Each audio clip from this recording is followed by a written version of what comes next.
Bonjour, aujourd'hui on va explorer ensemble une série d'analyses intéressantes parues dans le journal Haaretz. Bonjour. Notre mission, si on peut dire, c'est de décrypter un peu les points clés des débats internes en Israël, surtout face aux pressions externes qui sont considérables en ce moment. Effectivement. On va parler de la responsabilité de l'État en temps de guerre, de l'évolution des droits LGBTQ+, et puis aussi des grands dilemmes stratégiques, notamment l'équilibre entre Gaza et l'Iran. Oui, une plongée nécessaire, je pense, dans les tensions qui traversent vraiment la société et la politique israélienne, telle que ces articles les montrent.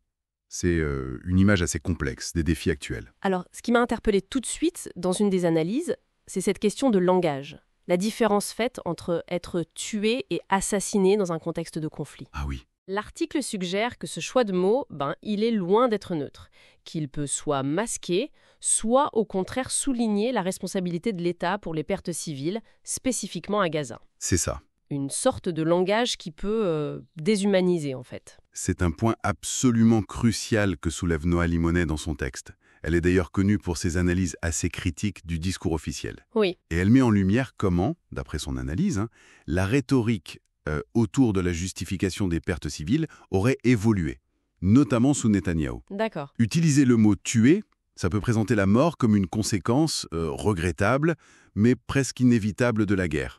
Alors que assassiner, ça suggère une intentionnalité et une responsabilité beaucoup plus directe. Bien sûr. Donc ça touche vraiment à la posture morale et même légale de l'État face à ses propres actions militaires. Le langage devient ici un véritable enjeu politique, quoi. Et cette question de la responsabilité, de la reconnaissance aussi, on la retrouve sur un autre plan, dans un autre article, qui parle cette fois des droits LGBTQ+. Là, le tableau est assez contrasté. On voit des avancées qui ont eu lieu par le passé, mais qui aujourd'hui se heurtent à un gouvernement où l'influence de partis ultra-conservateurs et religieux est très marquée. Oui, c'est net. On a un peu l'impression que des luttes qui sont pourtant essentielles pour l'égalité, je pense à la GPA ou à l'adoption par exemple, elles sont un peu reléguées au second plan. Exactement. Noa Satas, qui est une figure très active dans la défense des droits LGBTQ+, en Israël, décrit ça très bien. Elle parle d'une communauté résiliente, c'est vrai, mais qui fait face à un climat politique difficile, voire hostile de la part de certains membres de la coalition au pouvoir. Tout à fait. Et ce qui est frappant, c'est de voir comment le contexte actuel, sécuritaire, politique, rend ce combat pour l'égalité encore plus ardu. Oui. Les priorités affichées par une partie du gouvernement semblent être ailleurs, et ça a des conséquences très directes sur les avancées sociétales.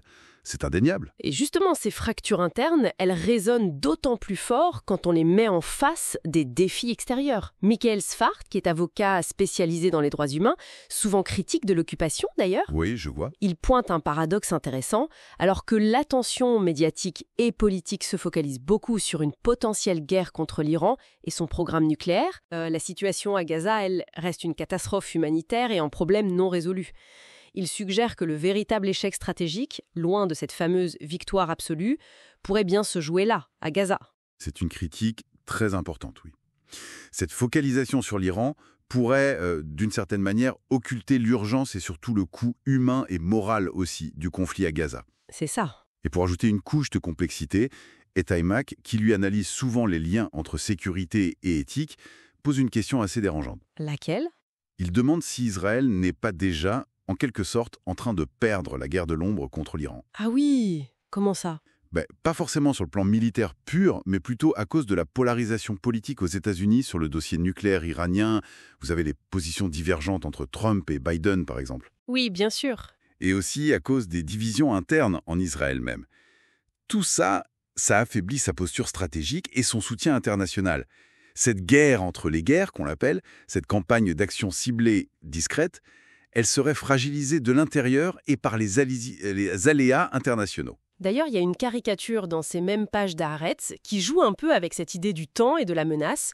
On y voit une sorte d'horloge. Oui, je l'ai vu. Qui indique destruction d'Israël 2040 et puis quelqu'un sur une échelle qui essaie de repousser l'aiguille, de la déplacer vers 2080. C'est assez parlant, je trouve, sur ce débat interne concernant l'urgence réelle du danger iranien, non ? C'est une manière de relativiser, peut-être. Tout à fait, ça illustre très bien ce sentiment. Un pays qui navigue un peu à vue entre des menaces externes qui sont multiples, Gaza, l'Iran, les relations très complexes avec Washington, tout en étant traversé par d'intenses débats sur sa propre identité morale et politique.